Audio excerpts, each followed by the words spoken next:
Sino para sa iyo ang pinakamapanganib na tao sa loob ng church? Yung harap-harapang umaatake kay Jesus? O yung lantaran ng masamang lifestyle? Well, plot twist, hindi sila.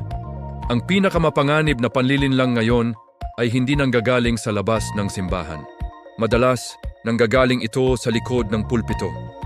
Isang lalaking nakangiti, naka-necktie, may hawak na Biblia, at ang sarap pakinggan ng mga sinasabi.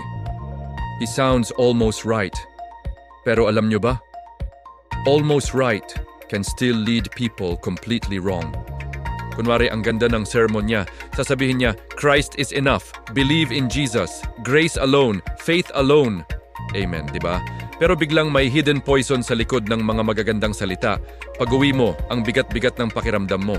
Kasi ang totoo palang mensahe niya ay Christ plus your performance. Christ plus your effort. Christ plus your consistency. Christ plus kailangan mong patunayan ang sarili mo. Friends, let's be clear. Hindi yan ang ebanghelyo. Ang tawag diyan, human pride na binihisan lang ng relihiyon. Sabi sa Galatians chapter 2:16, malinaw. Knowing that a man is not justified by the works of the law, but by the faith of Jesus Christ.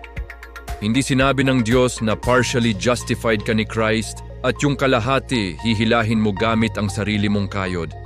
Hindi nagsimula si Jesus para ikaw ang tumapos sa natitira.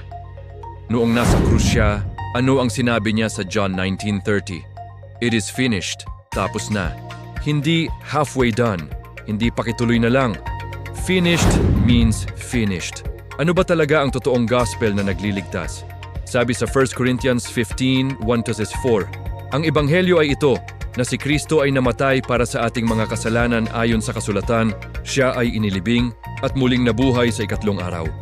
Ang gospel ay hindi, namatay si Christ, sige na, ikaw na bahala sa natitira. Ang gospel ay, si Christ ang gumawa ng lahat. Binuhos niya ang kanyang banal na dugo.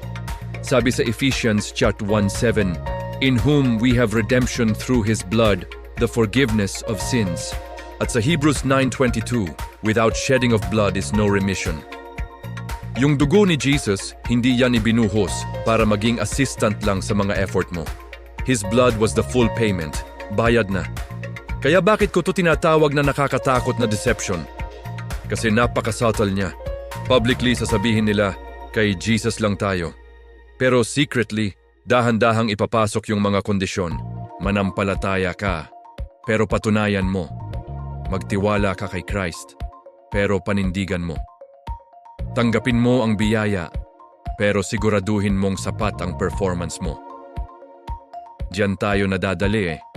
Unti-unti, imbes na kay Jesus nakatitig ang pananampalataya mo, ibinabalik ka ulit sa sarili mo. Sa sarili mong spiritual record, sa sarili mong consistency, sa sarili mong gawa. Ayon sa 2 Corinthians 11:13-15, kahit si Satanas, nagpapakanggap na angel of light. Kaya huwag kang magtaka kung ang panlilinlang ngayon ay may dalang Biblia at may matamis na ngiti. Sabi ni Jesus sa Matthew 7:22-23, maraming magsasabi sa araw na, yon, Lord, Lord. Marami, hindi konti, kasi akala nila, sapat na yung performance nila. Kaya kahit libo-libo ang umaattend sa isang church, kahit gaano kasikat ang pastor, o kahit gaano ka-passionate ang preaching, numbers and charisma do not create truth. Kung binayaran na ni Jesus ang lahat, bakit mo pa rin ibinabalik ang mga tao sa sarili nilang kakayahan?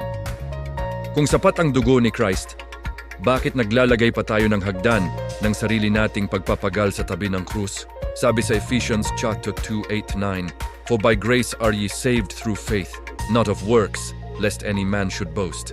Kaibigan, tatanungin kita, saan ba talaga nakasandal ang tiwala mo ngayon? Sa nagawa mo para kay Christ o sa nagawa ni Christ para sa'yo? Maniwala ka at magtiwala ka kay Lord Jesus Christ alone. Sa kanyang kamatayan, sa kanyang banal na dugo, sa kanyang pagkalibing, at sa kanyang muling pagkabuhay. Salvation is never Christ plus you. Christ paid it all. Kung naging blessing sa'yo ang video na to, please hit like, share this to a friend na kailangang marinig to, and don't forget to subscribe. See you in the next video. God bless you.